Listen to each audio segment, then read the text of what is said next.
Top Gun Maverick is directed by Joseph Kosinski and stars Tom Cruise, Miles Teller, Ed Harris and Jennifer Connelly.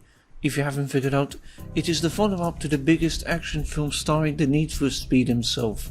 In this first ever video review, I'll go through the stuff that intrigued me during the movie, so get ready to put your shades on, sit back and listen while I briefly review this movie.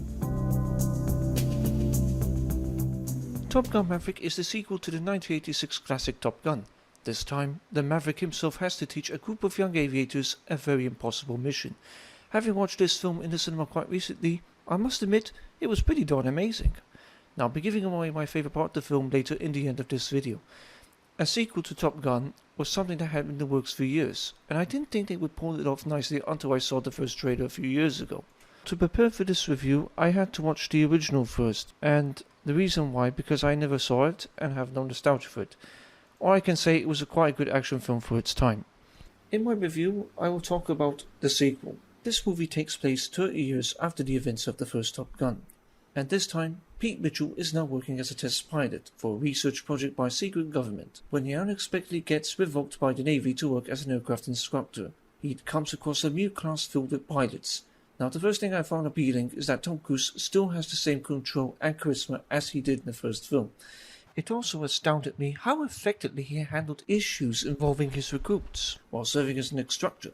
Another element I liked also was Miles Teller as Goose's son Rooster, who actually nailed it in my opinion, and it was a perfect casting choice. Maverick and Rooster in fact happen to have a family dynamic between the two. At first, their relationship started out as a conflict, but in the end they managed to get along by making ends meet with the mission he was set out to achieve. The fight sequences of course were incredibly suspenseful. It literally took me to the edge of action when watching it on the big screen. It's unbelievable how the filmmakers managed to shoot such immersive shots by using real planes. I honestly didn't think this film would hit the right emotional factors, but in this case, they used the balance of the emotion and solid characterization pretty well. In fact, the Hans Zimmer score very much fits to the theme and tone of the film. All in all, I think Maverick is simply no doubt the best sequel ever made so far. It's probably one of my favourite cinema experiences this year. That between Multiverse of Madness and of course the new Elvis film. We had not seen these films using these aspects in a very long time, and I'm glad it did. I don't know how Cruise did it, but he truly did save it about 2 years after the pandemic kicked in.